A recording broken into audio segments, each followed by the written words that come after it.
We the people, we the people, we the people, we the people. United States of America.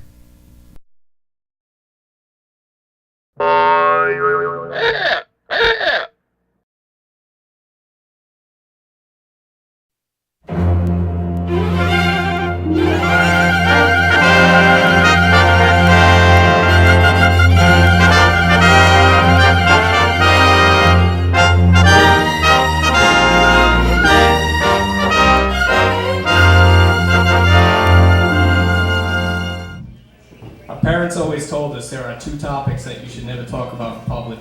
One is politics and the other one is religion. But here at We the People of Rhode Island's Freedom of Speech Mondays at Nostalgia, we talk about politics and world affairs every week. So I figured we'd change it up this week. There's a lot of news stories going on. It's actually a bit overwhelming. So we're gonna take the week break here at a roundtable discussion to talk about that other forbidden topic, religion. This can go in several different directions. What we've got is a debate format here. We're going to allow for 30-second comments. People have some wild cards. They can extend them if they want. And well, here we are again. It is Freedom of Speech Monday night at Nostalgia.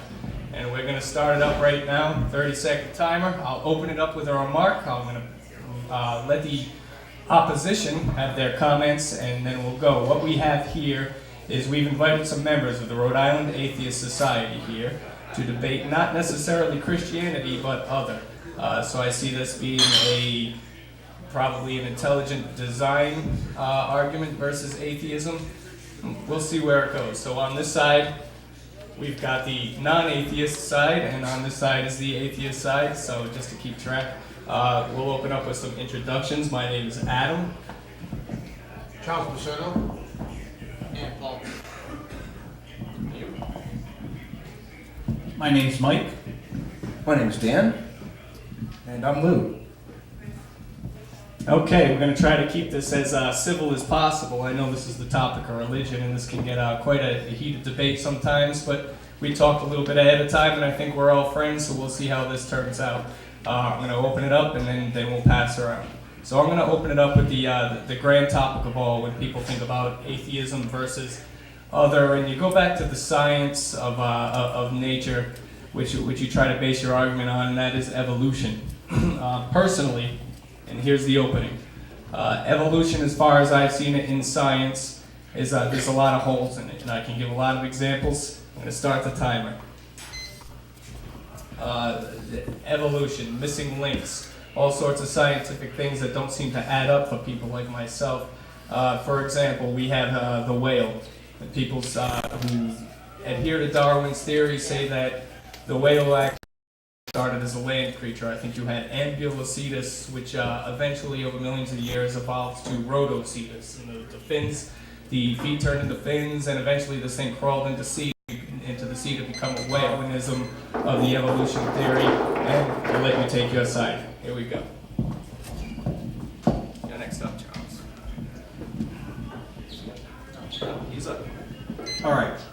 Now, it's interesting that you brought up the whale, because the whale actually is an excellent example of evolution. We actually have, I think it's up to 6 transitional fossils, and when we get transitional fossils, we don't just look at it and say, look, we see something, one feature transitional.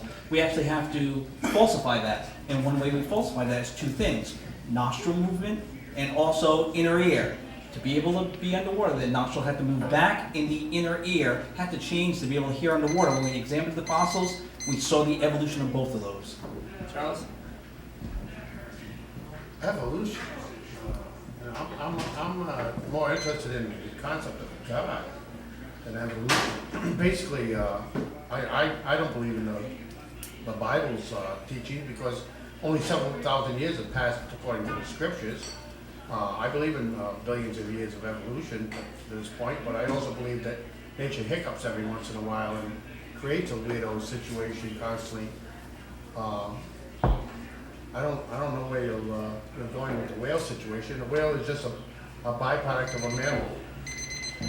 Throw the timer away. Dan?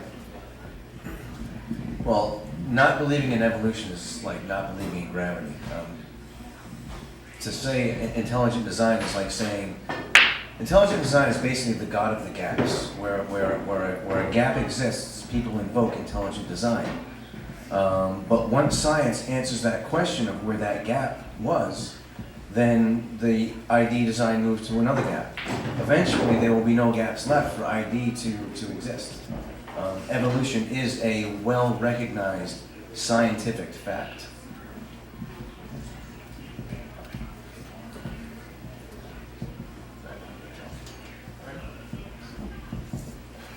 Back to the whales. They have to be one of the oldest species on the planet, still living today. If they did move from land to the ocean, they still breathe air. There's no gills, okay? That would be one of the first things I'd work on. Not feet, not flippers, but if I stop swimming, I'm gonna die, okay? So I'd work on gills before I work on anything else. I don't see that concept at all. Transitional, after millions and millions of years, you gotta have some really big changes here. And I go with my respiratory system before I go to anything else.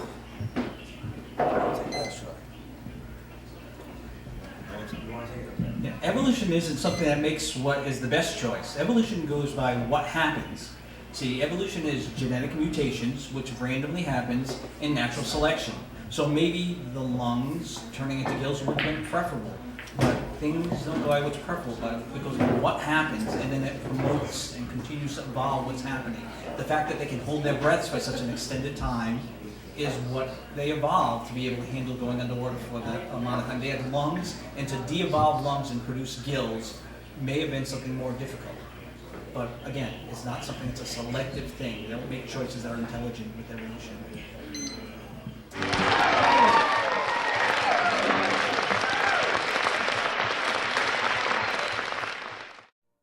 This concludes this program broadcast. We the People, a freedom of speech television show. Go to www.wethepeopleofri.org.